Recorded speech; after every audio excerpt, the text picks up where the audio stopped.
Hey guys, welcome to Get Busy Watching. I'm your host, Honest Dan.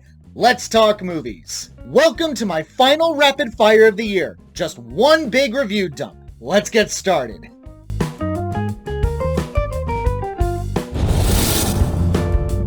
Yeah, my coworker bought this for me for Halloween, but I didn't get a chance to wear it because I wasn't assigned to work that day, so I kind of owe it to him to wear this thing. It is remarkably uncomfortable, but this better make up for it. Sorry, John. It does not fit my head very well.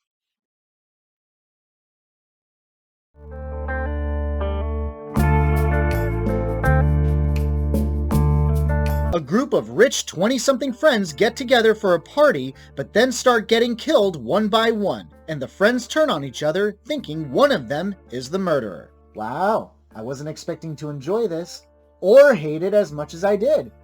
But no, it's actually pretty fun. I think the hate that I have for these characters is deliberate. They're intentionally written to be unlikable. This is a very good thing to me, because when they die in horrible ways, it's kind of satisfying. And considering how horrible they treat each other, how passive-aggressive they are, the underlying bitterness, it almost makes you think these characters deserve what happens to them. And I gotta say, for a whodunit, who did it was a genuine shock to the system. The performances were great, especially from Amanda Stenberg, who hasn't had a decent role since Hunger Games. And the writing does have more than a few brain cells to rub together, where it would have been too easy to be stupid. At least at times. There are bits when you have characters being confronted about XYZ, and that character just goes, I can explain over and over, but they're pretty far in between. It's not breaking any grounds in the genre, but if you enjoy whodunits, it's honestly not a bad way to go. My honest rating for Bodies, Bodies, Bodies, a 4 out of 5. Guys, I get so stressed out every time we play this. Someone always ends up crying. You always end up crying. Okay.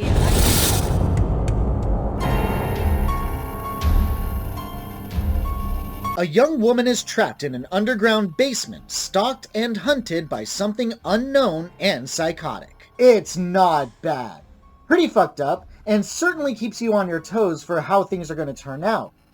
But I don't know, something about the tone kind of gave me some whiplash. What is great about this is just how good the writing is. The mystery of what is going on in that basement leaves you disturbed and shows nothing graphic, but your mind pieces together every possible scenario. Even when we start paying off the mystery, it's bonkers and makes you curl up in a proper squeamish fashion. The issue might come from the 3 different stories that crop up. Yeah, this follows Georgina Campbell's character, Justin Long a little bit later, and then Richard Brake. Their stories eventually converge, of course, providing a deeper insight into what's going on and why, and the relentless dread is always well done. My complaints are certain character actions, who can be undeniably stupid, especially Campbell's character. Why do the doors of the house close and lock and unlock automatically? Why is this Justin Long's best performance in years? The list of complaints is short, but worth considering. I don't much care for the tonal shifts, but everything else that it gets right, it does really damn well. I recommend it provided you're okay with gory violence. My honest rating for Barbarian, a strong 4 out of 5. Oh, that's wait, come. No, please stop it! Come this way. Stop it! We have to Stop come my this way. nose! Tess, we have to come this way.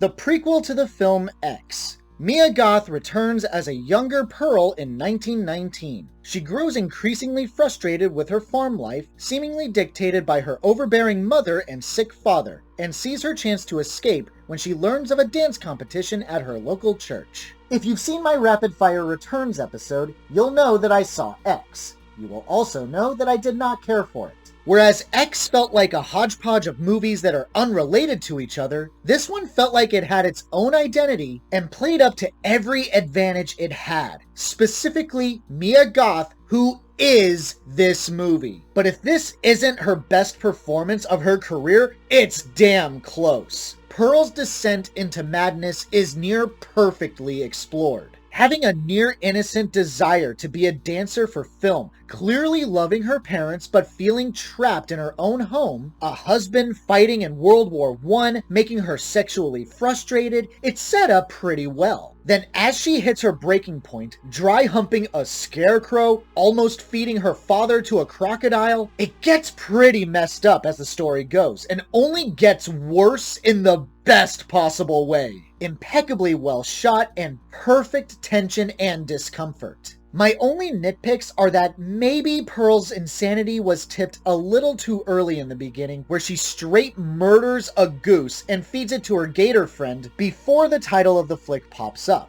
Also, the ending. Let's just say it's not explained why Pearl and Howard stayed together all these years. I went into this with low expectations, and I came out of it absolutely blown away. This is easily my favorite horror flick of the year, which is saying a lot because at the time when this came out, there were a lot of decent spooks coming out. I highly recommend you check this out. My honest rating for Pearl, a strong 4 out of 5. I love you, Daddy, but this is no way to live.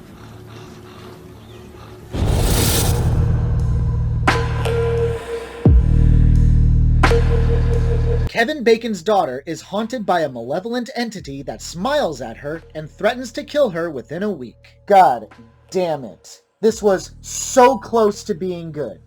And yet, it had no shot in hell that I was actually going to like it anyway, so it sort of balances out to just being okay. What it does undeniably well is the silhouette work, where you can barely make out the entity in the darkness in some cases. When combined with an equally incredible sound design where voices in the dark are eerily quiet, you have some grade A horror moments here that legit caused me to cover both ears. There's a scene involving a kid's birthday party that ends with a wild twist that I adored. The Smile Monster's final form is legit unsettling, and days after seeing the damn movie, I still had trouble sleeping because of it. And of course, Sosie Bacon is a damn fine actress. Where the movie loses me is in the overwhelmingly infuriating tropes. Specifically when the protagonist runs around trying to convince people that she's experiencing supernatural shit, expecting people to just believe her.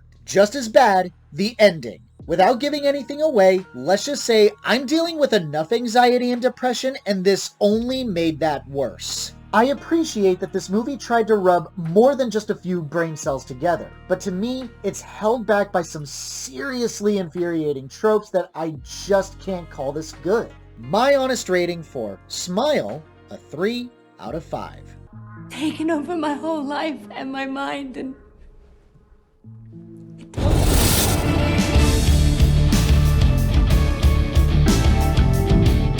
Sister Anne is a young nun who encounters a demon that she has a storied history with, that killed her mother as a young girl and is now possessing another young girl that she's close with. Having seen this back to back with Smile, what's funny is that I like this one a hell of a lot more, but it is objectively the worst one. There's no denying that this movie isn't really scary, and similar to Smile, hits a lot of tropes that I can't stand in the genre. The possessed having an elongated mouth when it screams, flickering lights in a veiled attempt to hide the poor CGI, it's nauseating as hell. Mixed with the undefined limits of the voice, as the movie calls this monster, there's a lot of questions as to what exactly it's waiting for and why it can't do what it wants to do. What makes this a more tolerable viewing is that this almost has an action feel to it. Colin Salmon, whom I can't tell is wildly miscast as a priest or perfectly cast as a warrior priest, training a bunch of warrior priests, had me wishing it just gone in that direction. Despite some girl boss moments, it's dignified enough to make sure when Anne breaks the rules, she suffers consequences. I like that there is a legit rivalry between her and the demon in question, and speaking with bias, this is an adoption reunification story, despite only being so around the halfway mark. I'm not gonna sit here and tell you it's a good movie. It's really not. But I had fun for what it was, and the acting did kinda hold it up for me. Keep your expectations low, but I do recommend it. My honest rating for Pray for the Devil, a strong 3 out of 5.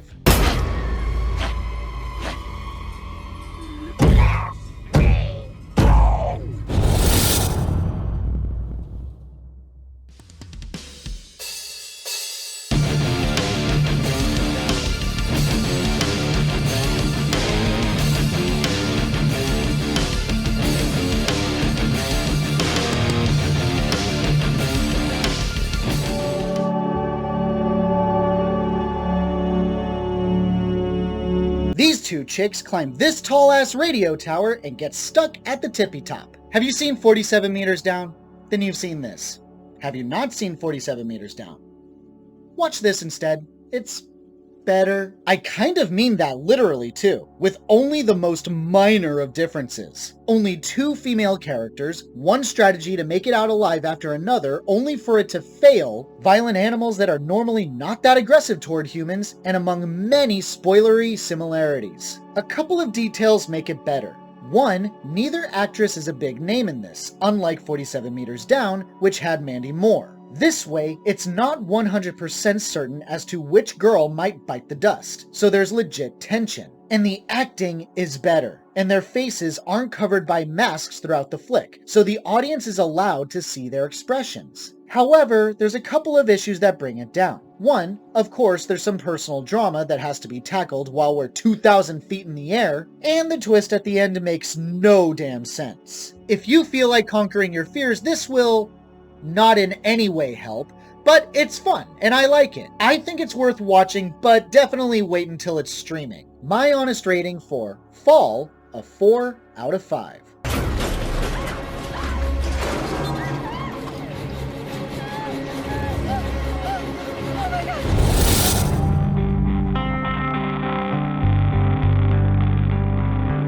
Aubrey Plaza can't get a decent job because of her criminal history, so she does criminal stuff.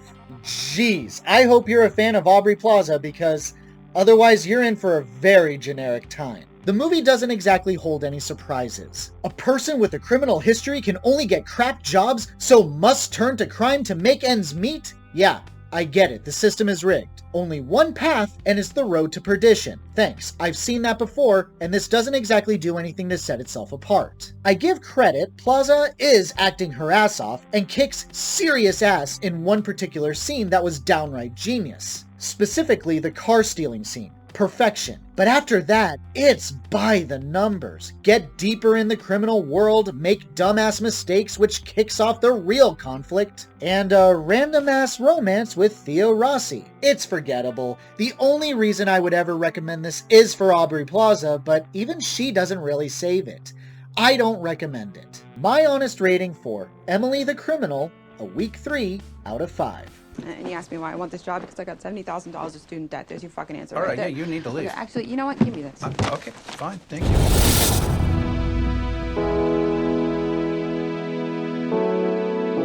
Based on true events, former Marine Brian Brown Easley holds 2 employees of a Wells Fargo hostage in a desperate attempt to get money he believes Veterans Affairs owes him. From what I can gather, the movie is respectful of the events that really happened. Names were changed around, some details were either left out or not elaborated on, but it's pretty damn heartbreaking on a few levels. The performances are outstanding from pretty much everyone. John Boyega delivers a career best, Nicole Berari and Salinas Leiva are wonderful, and oh god, Michael Kenneth Williams.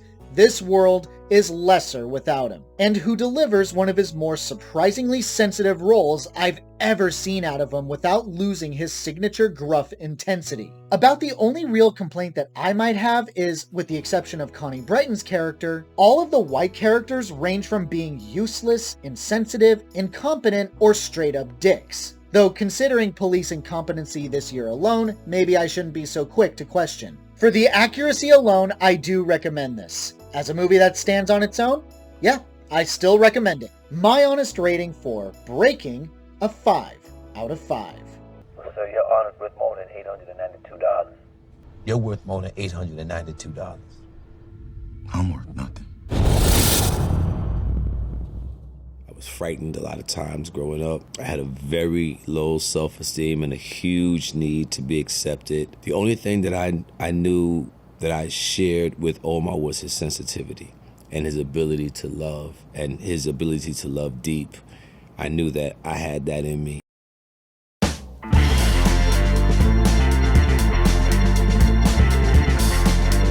Set in the 1950s, a Hollywood director is murdered, and a pair of police officers try and figure out who among the cast and crew did it. It has its moments of disappointment, but for the most part, I had fun. I certainly would have loved a few more laughs, considering the one trailer I watched had me in stitches. Sam Rockwell has delivered better performances in his career, and I think certain plot beats tried to go somewhere but end up going nowhere. But if those are the only problems I had with it, then I should like this movie, and I do. Saoirse Ronan is an adorable delight as Constable Stalker. David Oyelowo was very funny, and Moaning Myrtle herself, Shirley Henderson, as famed author Agatha Christie for reasons I can't comprehend and don't care to, she was hilarious. Usually, murder mysteries aren't my forte in following, but I was able to this go-round. Simple characters, simple motivations, and not a gargantuan cast of characters to keep straight. It suited my tastes. There's oodles of charm and cuteness to keep you hooked.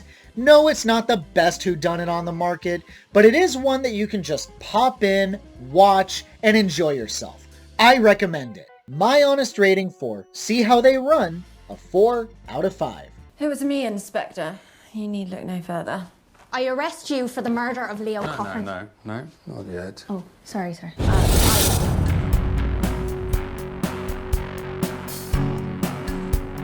Thandiwe Newton is a university teacher dealing with a bunch of hunters who don't appreciate that they can't hunt on her land, and things escalate quickly. This movie is so confused.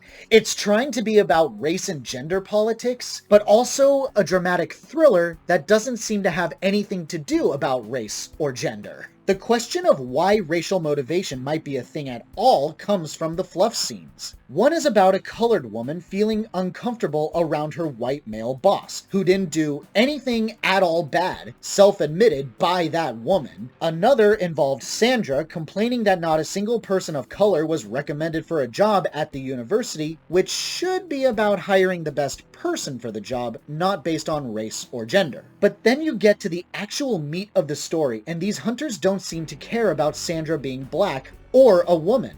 They don't throw out racial slurs, call her names, nothing like that. To make matters worse, she's the one who escalates matters with them. In illegal fashion, too. So half, if not all, of the conflict she faces is her own damn fault. She stalks them, tries to call neighbors and get them to call the police on the hunters for trespassing on their property, who don't care. It's a cornucopia of piss-poor decisions that lead to an ending that seems to be saying, when nothing else works, make the worst decision possible. I won't say there aren't good things. Newton is clearly trying to make the material work. I like the church scene with her and one of the hunters finding common ground, even though it happens pretty early on, but that's about it. If this was just about the rising tension between Newton's character and the hunters, this might have had a better chance, mostly because they don't seem to be about the politics. But because this has race and gender politics thrown in,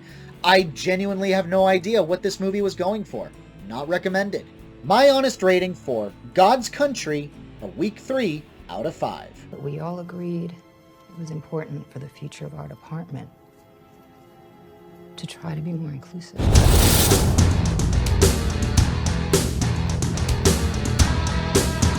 Ryan Gosling is 6, a CIA operative who's good at what he does. When a target convinces him to look deeper into his employers hunt him down. I enjoyed myself a whole hell of a lot here. What's not to love? Fisticuffs, guns, explosions, Chris Evans with a porn stash. This movie's got everything. While Cherry was a complete letdown when it came to the Russo brothers after their tenure with the Avengers, this is exactly what I was looking for. This is one of those good old-fashioned popcorn action fests where it would have been enough to have high-octane, over-the-top fight scenes and shootouts, but this has a catchy enough script that even when the action isn't in full swing, the characters are just as entertaining. That's saying quite a lot, because the action has a lot of visual flair to it. The opening fight scene with the firework cannons, the plane with the flares, and pretty much anything with evil Chris Evans, who practically stole the show. The only real downside, which means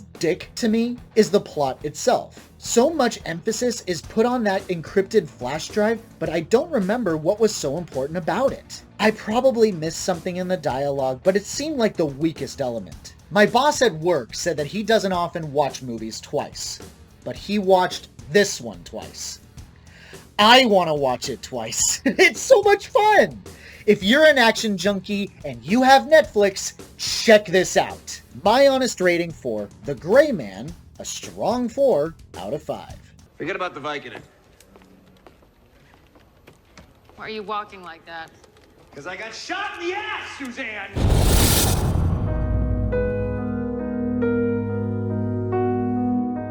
The teenage daughter of the late and great Anne Hesh has been kidnapped by her ex-boyfriend and is about to be sold into trafficking and takes it upon herself to find her. Oh my god, Anne. It's a Lifetime movie and definitely feels like one in certain areas, and in others, just kind of a generic routine thriller. But bless the actors, they are trying to power through this material. The beginning of this movie is Lifetime at its most cliched. We see the end of this young girl's drug addiction and how life is relatively fine, with the occasional insecurity cropping up. But then things take a sharp turn into the meat of the story as we see this girl get abused in every conceivable fashion by her ex-boyfriend. And that's when the bag becomes genuinely mixed. It's this network, man. You're not gonna see horrific, graphic depictions of breaking a future trafficked woman, but it gets the job done in showing brutality and manipulation. Where I scream frustration is when she doesn't feel like she's genuinely fighting for her life and trying every possible method of escape and crying for help. There's also cliches like the police not getting involved. You know it's a myth that you have to wait 2 days before filing a missing persons report, right? It's a myth. The police in this movie are so goddamn dumb, and there are moments of overacting and some characters being royally unlikable. But as I said, Hesh is really trying and giving it her all. Larissa Diaz is also giving 100%, and in a better movie would have been worth the effort she's putting in. The film did garner some measure of notoriety, with some claiming that this is actually about Jeffrey Epstein's sex trafficking business, and that her death, Anne Hesh's death, was orchestrated by those within that circle to silence her. It's not true. At least I hope to God it's not true. I think if you're a fan of Hesh, it's worth it for her alone. As for everything else, not so much. My honest rating for Girl in Room 13, a 3 out of 5. She'd never leave him alone in a car. It just wouldn't happen. It just wouldn't happen. It just doesn't make sense. Just lastly, what's the best career advice you've ever gotten from someone? Stick with it. Be brave.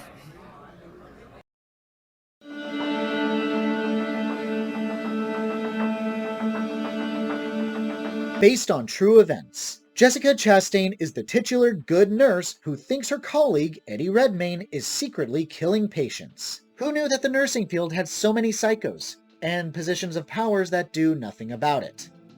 It's good, I like it, and a bit messed up though. The true high marks of the movie are obviously the acting and chemistry from the two leads, Chastain and Redmayne. Chastain, of course, plays up this super sweet, super caring nurse who knows what she's doing and is just trying to be as helpful as possible to her new coworker. And Redmayne is chilling. He perfectly and fluidly bounces from being an unassuming dude of equal likability to this sociopathic enigma who's murdering people. Even in reality, he never truly said why he did it. I love Chastain so much when she's not getting a lady boner for female empowerment, but this was Redmayne's movie. He owns it. The only problem I would say is that it's not exactly clear on how or why the hospitals did nothing more substantial with their suspicions regarding Redmayne's character. Even if it was explained, it wasn't a very memorable one. And I think that's a disservice to the real story and needed to be better highlighted, even if that would have messed with the pacing. There's a documentary that's probably more detailed about the incident, so I imagine if you want like the facts, that's probably an easier recommendation. But if you do like the talent on screen, then I do recommend this still. My honest rating for The Good Nurse, a 4 out of 5. I want to talk about Parkfield. I want to talk about what you did.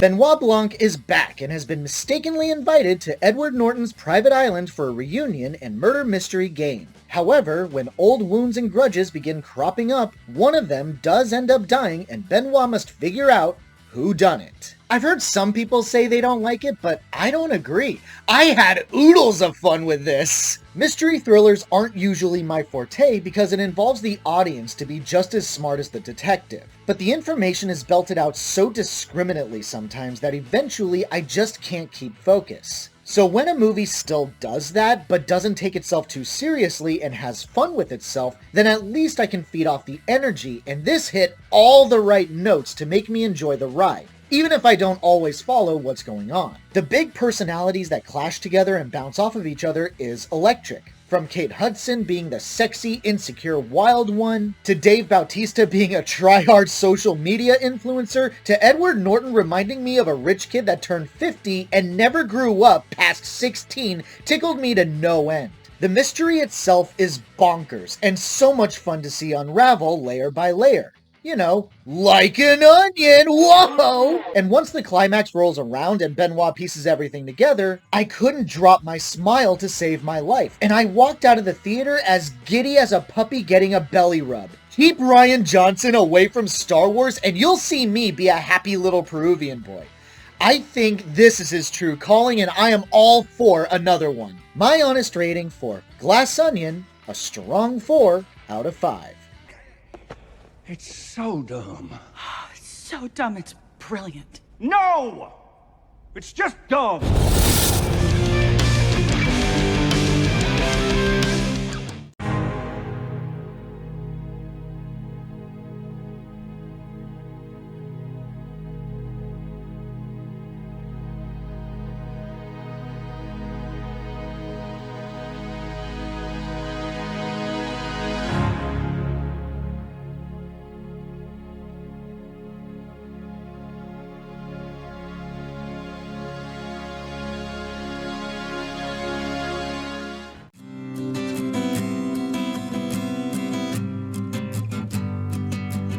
A young man finds himself confined to a wheelchair and is eventually paired with a capuchin monkey, and the pairing becomes a legal scandal. Yeah, it's cute. A nice little harmless, easygoing, turn your brain off and enjoy yourself kind of movie. Make no mistake, the primary conflict of the film, animal rights activists trying to take Gigi away from Nate, feels pretty hollow considering the ending. It's like, oh no, don't want to say bye to monkey. Oh, we can just go here and that solves the problem and the movie's over. Frankly, this could have easily been a short film and be just as effective in its emotional impact. Some characters don't get enough development, and some of the more dramatic moments can feel contrived. With that said, there is an earnestness to the acting, as if the message of hope when your life takes a gargantuan turn for the worse was delivered with the best of intentions and genuine passion. Of course, Gigi the monkey was adorable as hell, Marcia Gay Harden in anything is an automatic win in my book. Jesus Christ, I haven't seen Jim Belushi since According to Jim, and he's so good. There's a lot to enjoy, so if you like cute little animals with sad little faces, your mom will enjoy it. I mean, I enjoyed it for what it was, so I recommend it. My honest rating for Gigi and Nate, a 4 out of 5. I don't think she likes me. Oh, she likes me. She just doesn't know it yet.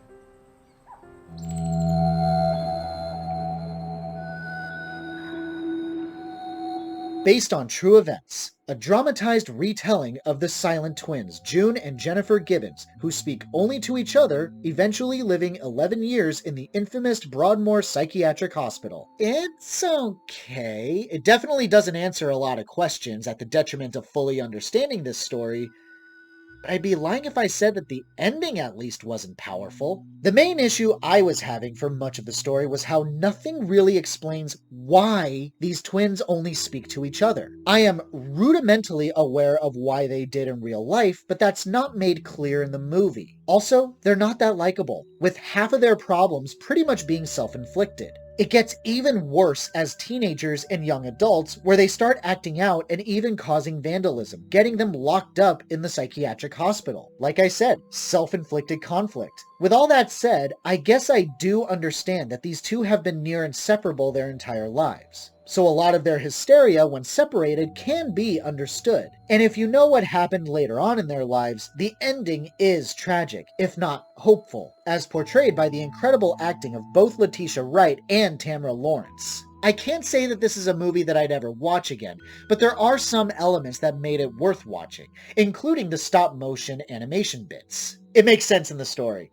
but as a complete package, it just doesn't do it for me. It just leaves out too many details, resulting in me not caring for it, so viewer beware. My honest rating for The Silent Twins, a 3 out of 5. What's in your hand? Is it for Helen Marie? It's nice.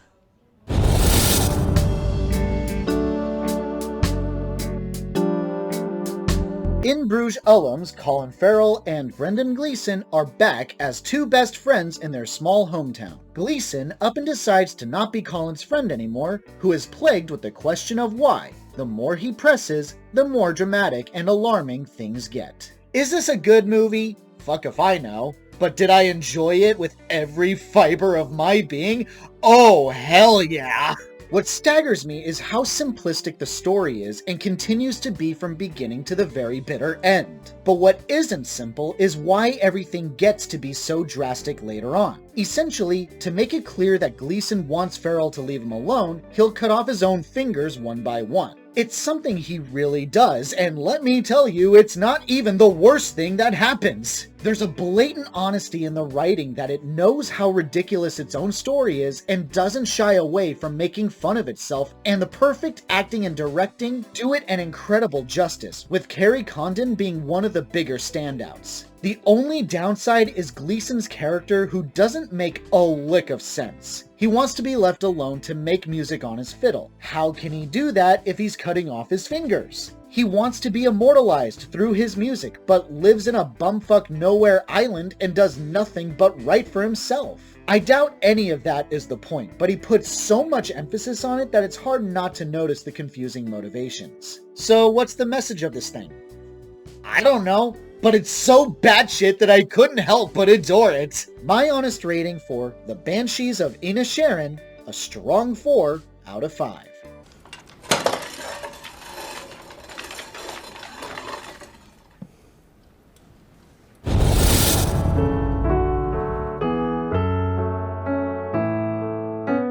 Journalists Megan Twohey and Jodi Kantor set out to uncover the depths of Harvey Weinstein's misconduct toward actresses and female coworkers. I think on its own merits, it does exactly what it wants to accomplish. Invoke rage over what the fat fuck did, and celebrate when he finally gets his.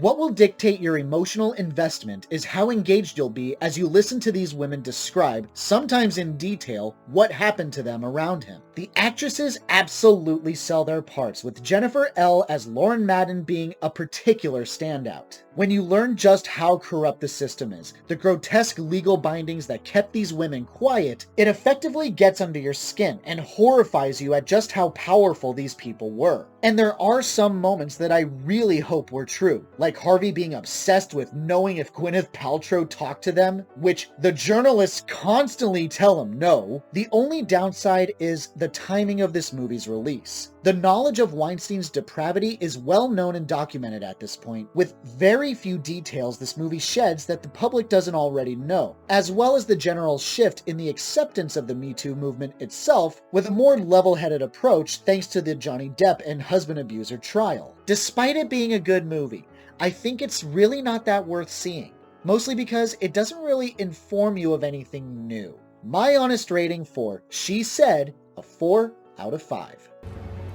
Do you wish you hadn't signed up for this story? Do you?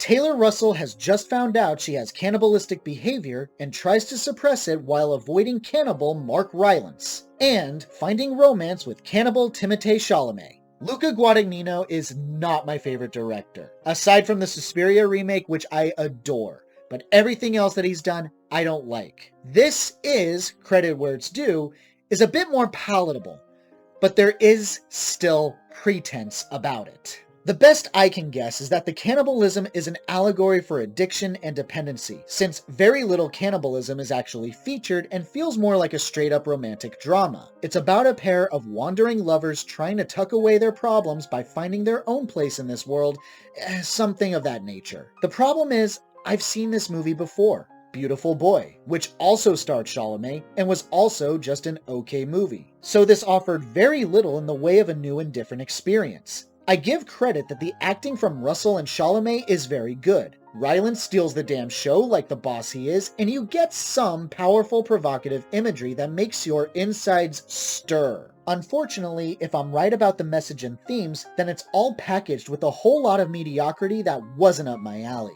If you got something out of this, more power to you. I didn't. It's not my least favorite of Guadagnino's work, but that's really not saying a whole lot. Not recommended. My honest rating for Bones and All, a week 3 out of 5. Look, I won't try to mess with you, I promise. I don't want to hurt anybody. Famous last words.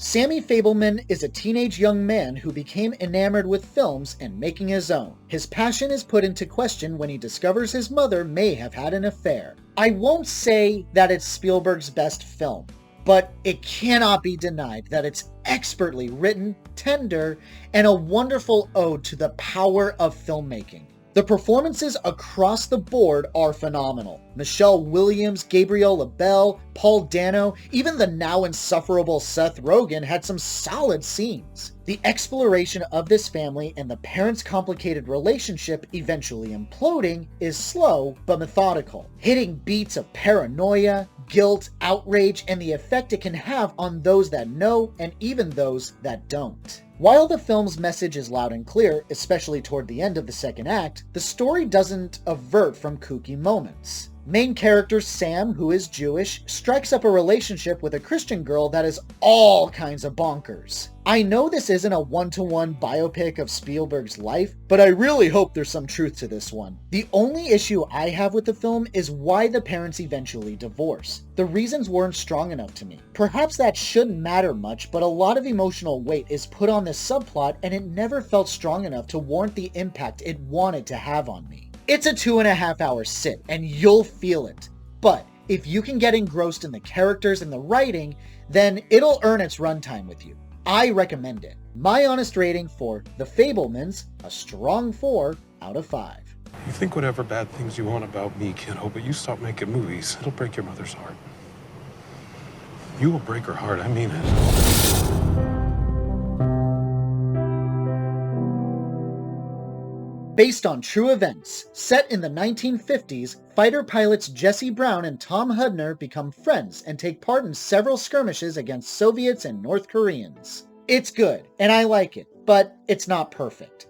I feel like the story structure, it feels like it was trying to be a TV series at one point, but when it's focused on the friendship between these two men, that's when the story really shines. The worst parts of this movie are when Jesse Brown's race is brought up. I know, it's the 50s, it's bound to happen, and I wouldn't have minded if that was the case a couple of times, but it comes up a lot, and in really cliched ways. Yet, when it's just focused on his friendship with Tom Hudner, who doesn't give a damn about the color of his skin, nor do the other guys on their team who just treat him as a regular person, that's when the movie is golden. The brotherhood camaraderie is wholesome and engaging, thanks in no small part to the perfect combination of directing, acting, and writing. Glenn Powell and Jonathan Majors are awesome together. The surprise standout actor for me was Thomas Sadoski, whom I associate more with comedy than military drama. But he pulls off the role remarkably well. The only other negatives are how the foreign enemies bounce from Soviets, then to the North Koreans without the best of segues and might have been better suited to a television format. Or sideline the Soviet threat for the more prominent and pivotal North Korean one.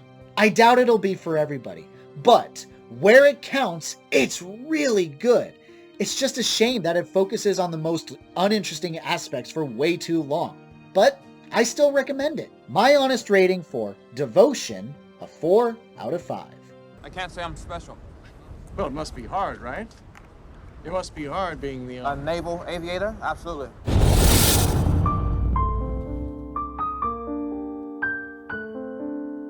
Set in the 1980s, a seasoned employee of a movie theater with mental health issues strikes up a romantic relationship with her black coworker at a tumultuous time in both of their lives. It's okay. It's easily my least favorite film by Sam Mendes, mostly for how uneven it feels. If this movie had a point to it, I missed it. I absolutely love the talent roped in, like Olivia Colman, Toby Jones, and Colin Firth. Even unknown actor Michael Ward had a lot of charisma and bounced off of Colman very well. Sex joke not intended. Clearly, everyone showed up to do their job, and they do mostly keep this afloat. The only issue is, well, the message. I keep seeing reviews saying how this is a tribute to film, but I don't think that's well supported by the movie itself, which seems more like a romantic drama mixed with mental health issues, racism, and civil unrest. Nothing gels together all that well to me, and the 1 or 2 scenes worth of characters saying how much they enjoyed a movie doesn't strike me as a love letter to cinema. If you got something out of this, more power to you. But I didn't care for this. Sam Mendes is a fantastic director, but perhaps not the strongest writer. My honest rating for Empire of Light, a 3 out of 5. Don't let them tell you what you can or can't do. No one's going to give you the life you want. You have to go out and get it.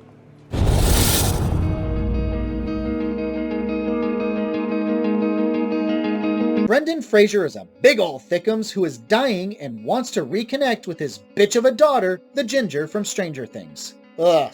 I hope you're a fan of Fraser because I didn't get much more out of this. Pretty much the only thing I agree with everyone on is Fraser. The hype surrounding his performance is well earned, as is his recent Best Actor win at the TIFF Awards. Any victory he secures is deserved. You will never hear me argue. However, Darren Aronofsky is a serious hit or miss for me. For every Requiem for a Dream, there's a fountain. For every mother, there's a wrestler. And this feels much closer to Requiem, in that it's so emotionally brutal that the only thing I could say is that whatever emotions I was supposed to feel became numb. I wanted to cry. I wanted something poignant and make me think and feel. But all I can think of was how awful every character is outside of Charlie, and all needed a damn punch in the face. The writing is good when it feels authentic, but feels unnecessarily venomous and edgy in one scene and mean-spirited and fucking obnoxious in another. I couldn't get into it, and mostly had me wanting to walk out of the theater to take a breather. If you like this movie, I can see why. Fraser is a big part of it, and seriously, congratulations to the guy on getting this role. But for me, I couldn't get into it as a complete package because every character is just awful, and I don't like that Charlie was constantly concerned about pleasing them.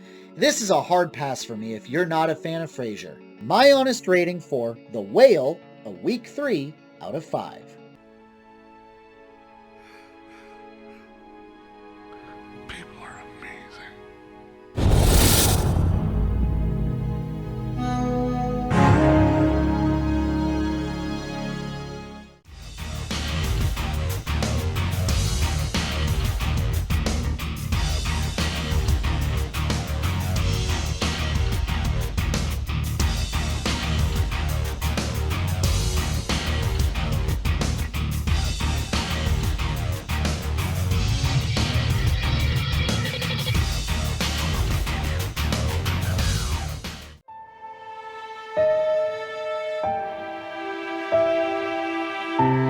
Tilda Swinton releases a magical Idris Elba genie who retells his long life of failed romance before granting Swinton 3 wishes. Let no one say that George Miller doesn't have the most diverse catalog of films under his belt. It's certainly a visual spectacle, if not a wildly unfocused one. It's best to know that you're not exactly getting a single story about the relationship between Swinton and Elba, but rather a retelling of Magic Elba's life, who he loved, pissed off, or when he was just trying to get someone to see him when he was invisible. Truth be told, I'm not entirely sure what the story was going for, but take the stories individually, they're pretty fun. Swinton and Elba have wonderful chemistry. The effects aren't always top of the line, but have a certain charm to them. And I like the bittersweet ending. My only gripes are that certain plot points are introduced but don't really go anywhere. Like, there's an evil monster thing that harasses Elba in a freak body horror moment, but is only in this story that one time. And certain elements of the third act seem to just happen for no rhyme or reason, unless I'm missing something, which I most certainly am. It's a fantasy romance flick that doesn't do anything all that spectacular. But if you're a fan of the cast and Miller's work, it's certainly worth a watch when it's available for streaming. My honest rating for 3,000 Years of Longing, a 4 out of 5. By all accounts, she was very beautiful. She was not beautiful. She was beauty itself.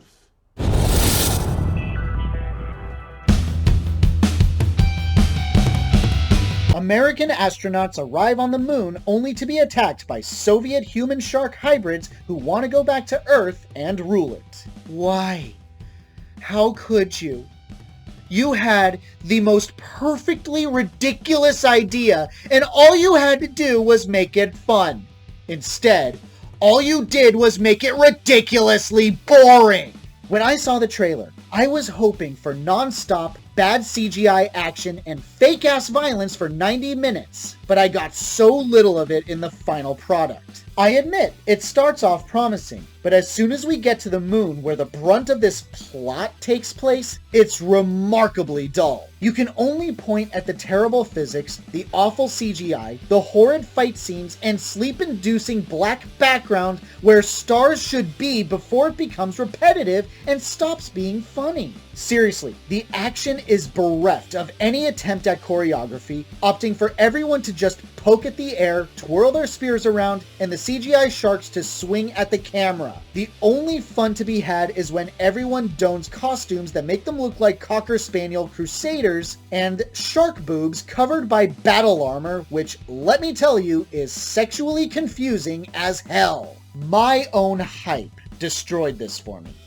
I wasn't expecting better, but funnier. It's not hilariously bad. It's just bad and boring. And for what I thought we were going to get, man, all I wanted to do was toss its sorry ass out the nearest airlock. My honest rating for Shark Side of the Moon, a 2 out of 5. We are returning home, to where we belong. Not if you're going to kill all of humanity. I won't let you.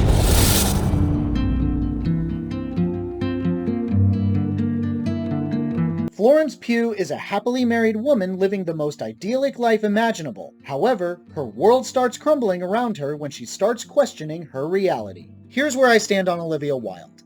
Fantastic director, but wasted talent on projects that do not deserve her. I do say that it had potential, but it was wildly bungled in the final act. For a vast majority of the story, I was with it. Something's wrong with this utopian neighborhood. Something wasn't adding up. Like, I was genuinely intrigued. Alright, keep going. Where are we going with this? But as soon as the mystery unravels, you're given precisely dick. Without giving anything away, the best I can guess that this whole story was driving at, down with the patriarchy. Make no mistake, the cinematography and visuals are wonderful. There is a constant sense of dread, fear, paranoia, and general off-putting in the best way possible. The performances out of Pugh, Chris Pine, even Harry Styles were great, but when it was time to finally start paying off all that it was building up, it faceplants and destroys every bone and disintegrates all cartilage to the point of unbearable viewing. I won't pretend that I didn't get anything out of this, and I would absolutely love to see another movie directed by Olivia Wilde. I just hope that whatever project she finds herself a part of isn't this dumb. My honest rating for Don't Worry Darling, a weak 3 out of 5. She was asking questions that they don't want us to ask, and so they silenced her.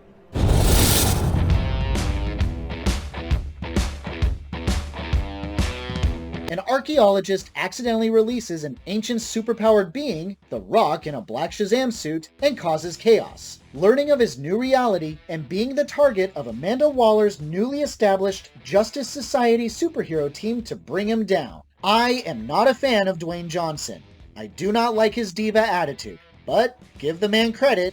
He knows what a superhero fan wants to see, and what I got was a fun-ass ride. I was getting serious WAG vibes from this. The non-stop entertaining action, the bite-sized moments of characterizations with the more heroic characters, done wonders by the talents of the actors. My eyes were certainly glued to the screen. Hawkman, Dr. Fate, Atom Smasher, just such fun choices to bring to the big screen. But make no mistake, it's not a good movie. Despite its wag feel, it's more of a lesser version, mostly for the wonky-ass writing and directing, resulting in the titular character being the ironically weakest element in the movie. Made all the worse is the lack of a good villain, a twist that was given away in the trailers, and for Johnson to make the bold claim that he didn't like the Shazam movie, this is eerily similar in a lot of ways. Excitable superhero fan trying to get the superhero to do superhero things even though he doesn't want to be one? Come on, man, are you serious? I won't call it a good movie,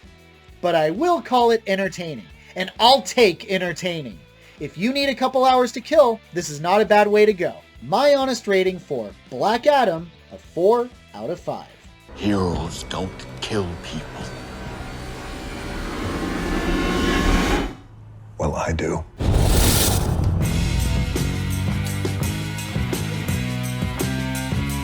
David Harbour is Santa Claus who is fed up with Christmas. When a wealthy family is invaded by the dangerous mercenary John Leguizamo, who wants the family's vast fortune, Santa steps in to save the cute little black girl from being murdered.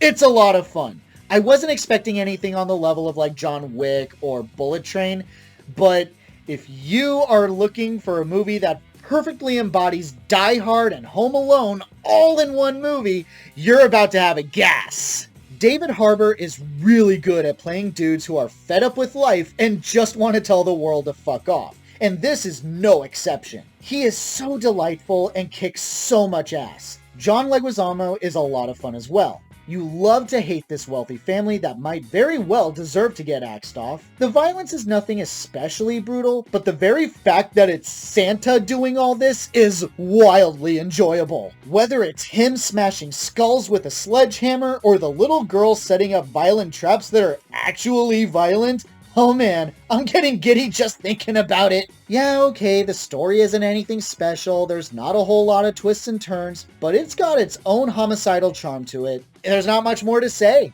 It knows exactly what it is and doesn't try to be anything more than that. If you just want to see Santa beat the living shit out of bad guys, you're in for a treat. My honest rating for Violent Night, a strong 4 out of 5.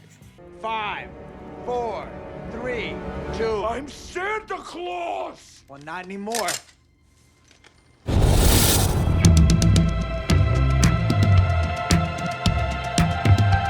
King Namor of the long-forgotten underwater kingdom of Talokan demands Wakanda's help in locating a scientist that created a machine that can detect vibranium, which threatens Talokan. Well, we've officially hit rock bottom. This is my pick for the worst film in the MCU. Yes, Iron Man 3 has been dethroned as the most frustrating flick to watch, and Thor Dark World has been dethroned as the most boring. There are about 3 action scenes in this 2-hour, 45-minute romp, and let me tell you, what they put in there to get to those action scenes is a slog. We spend almost too much time trying to make Namor sympathetic and relatable, when really, he's just a genocidal prick who values his privacy to an unhealthy degree. Even Shuri is wildly unlikable in the final half hour or so, willing to go to war against Talokan for spoiler reasons, which flies in the face of everything that the original Black Panther stood for, effectively tarnishing the legacy of a really cool hero brought to life by a great man. I would say that the only good elements are the opening and closing minutes, which are emotionally charged dedications to Chadwick Boseman. But in a movie this unlikable, this poorly written, and in some ways this disrespectful, I can't help but think that makes this movie worse and undeserving of my heartstrings. This was a rough sit. I can't tell you how many times I just wanted to get up and get out of the theater. But I had to give this a chance. Hopefully, my AMC A-list money didn't go directly to the studio, because otherwise, that's going to make this pill all the harder to swallow. My honest rating for Black Panther Wakanda Forever, a 1 out of 5. Only the most broken people can be great leaders.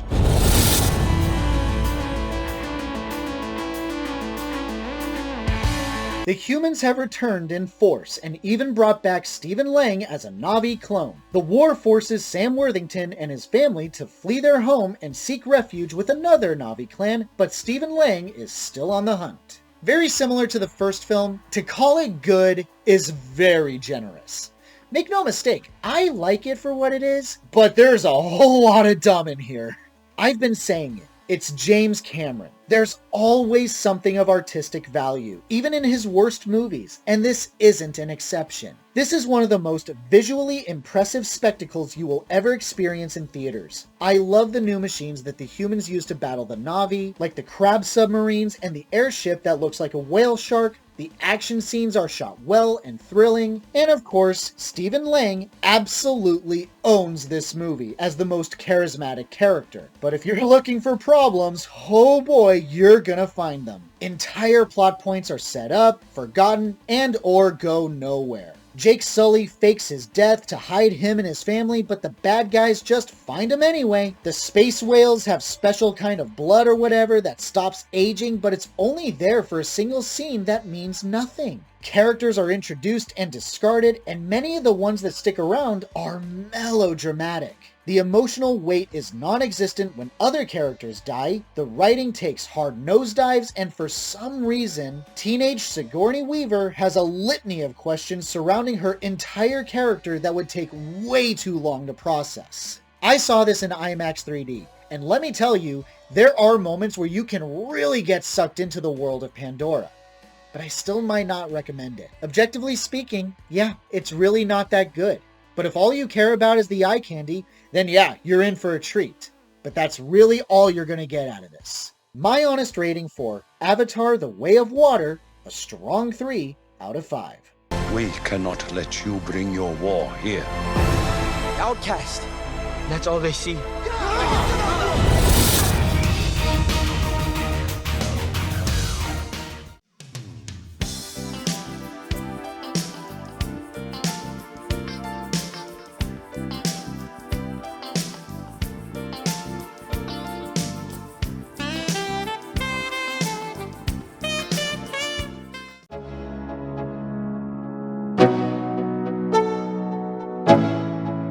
Sterling K. Brown is a pastor trying to bounce back after a sexual assault scandal. He and his wife Regina Hall attempt to reopen a megachurch to rebuild their image with the help of a film crew. I'm conflicted. On the one hand, we should never be making redemption stories for sex offenders, especially in the religious circles. But then again, I'd be lying if I said this didn't end satisfactory. It's weird. What can't be denied is just how hard both Brown and Hall try their very best with the material given. They ham it up, coming close to cartoon levels, and I mean that in a good way. Both characters, Lee Curtis and Trinity, are hilariously trying to pass themselves off as wholesome but flawed, but clearly failing at the wholesome part and exceeding at the flawed part. To see them squirm as they constantly make bad moves and try to damage control or control the narrative, while the film crew does little to help them achieve that. While not laugh out loud funny, is certainly its own brand of dry hilarity. Plus, the ending is kind of great. The biggest issue is that we spend so much time with these two characters, one an obvious bad person, the other delusionally clinging to her faith for no good reason. While this is properly set up, there's not enough resistance from people criticizing them for what they're trying to do. Also, it's never really that funny. The movie banks entirely on how awkward Brown and Hall's fake smiles and laughs are, which is where you realize that's the only joke this movie's got, and it gets old after a while. There's enough committed acting and charm to keep this from being an awful experience, but I'd be lying if I said that was a glowing recommendation. It's on Hulu if you want to check it out there. My honest rating for Honk for Jesus, Save Your Soul, a weak 3 out of 5. Even Jesus lost it in the temple that day. It probably was gum in the temple too. Okay, strength of the Lord.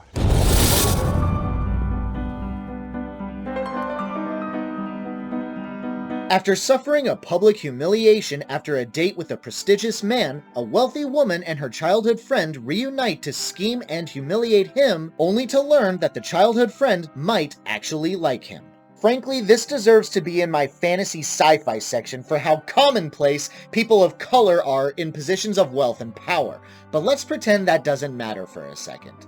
All I will say is, this is a Hallmark movie with a budget. The acting is enjoyably posh when necessary. Standouts include Zawe Ashton, of course, who is deliciously devious and bitchy, making her arguably the best character. The sets are delightfully over the top, and I'd be lying if I didn't get a chuckle or two out of the very occasionally good writing. Very occasionally being the operative phrase, as the rest of the script is dreadfully by the numbers and uninspired, which applies to the acting as well. Everyone just seems to show up, say their lines, but offer no real gusto, which is sad because Frida Pinto is a very talented actress. From the moment the plot gets underway, you know exactly how things will play out, even right down to the individual scenes, and there's no emotional satisfaction. And clocking in at 2 hours in length, that was a tedious sit. If you need something to watch with your mother, I guess this is a fine way to go, but if you have the option to avoid it, do so.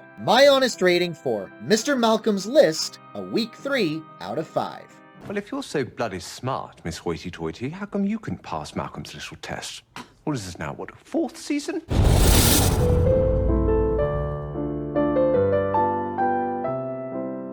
Jane Austen movie set in the early 1800s. British Dakota Johnson is torn between falling in love with her first love and the new dashing Henry Golding. I think I like it more than most people do, but make no mistake, there are plenty of things here that I don't care for. From the get-go, I had a feeling that the cast was heavily race-swapped, and it seems like I was right. Mind you, the acting is good for the most part, no thanks to the fairly poor directing. But it was very distracting, and would have served better as a modern reimagining, not a modernization. Not that it would matter for how melodramatic and predictable the story is, to the point where I was constantly checking my watch to see how long I've been sitting. I saw some critics had issues with Johnson breaking the fourth wall, and while it certainly wasn't necessary, she had enough charm to power through the lack of need for this gimmick. I certainly enjoyed the score by Stuart Earle, sometimes it being the best part of the movie, and Mary Musgrove was far and away my favorite character for how delightfully apathetic and unlikable she is. I don't believe that Jane Austen's book is anything like this. As a result, I think the movie is just whatever. It exists. Watch it, shrug, move on with your day. It's not a must-see. My honest rating for Persuasion, a 3 out of 5. We're going to Lyme tomorrow, only 24 hours away from the terrors. No, wait. Mary, I'm not really... No.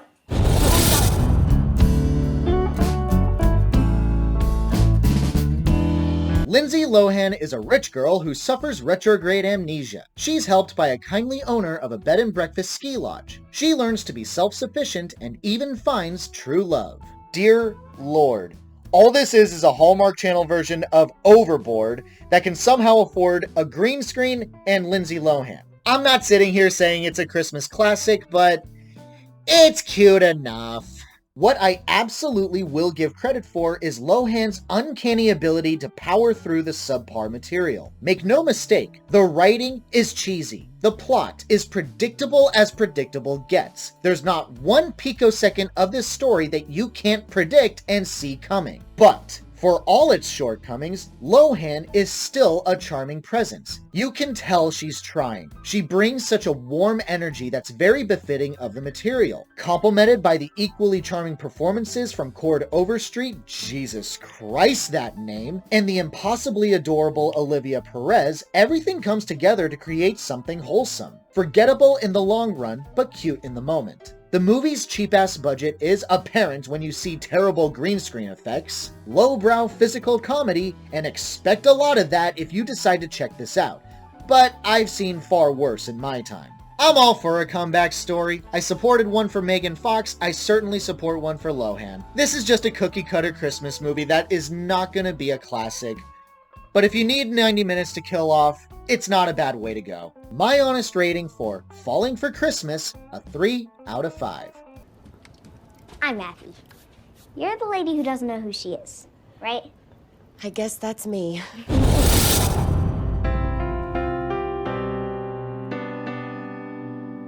Based on true events, Jim Parsons is Michael Ozziello, who chronicles his 13-year relationship with his boyfriend, Kit Cowan, who would eventually pass away from cancer. Dear God, do not watch this without knowing where your nearest tissue is. By the second half of this movie, my tear ducts just transformed into a running faucet.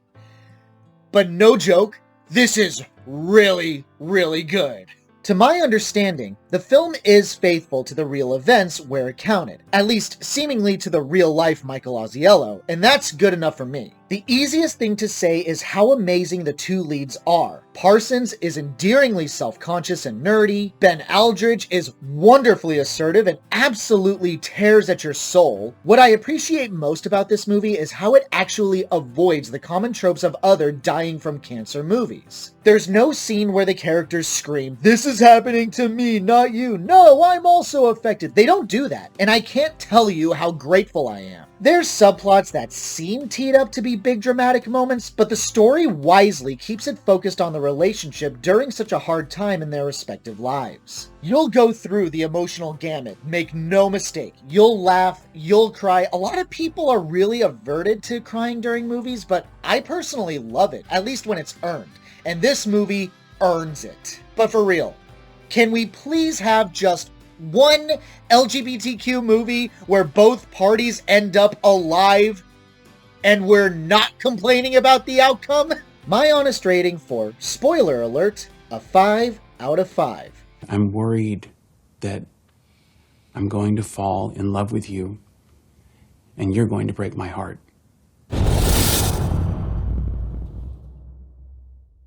Oh, I don't have like an animation thing. No transition here.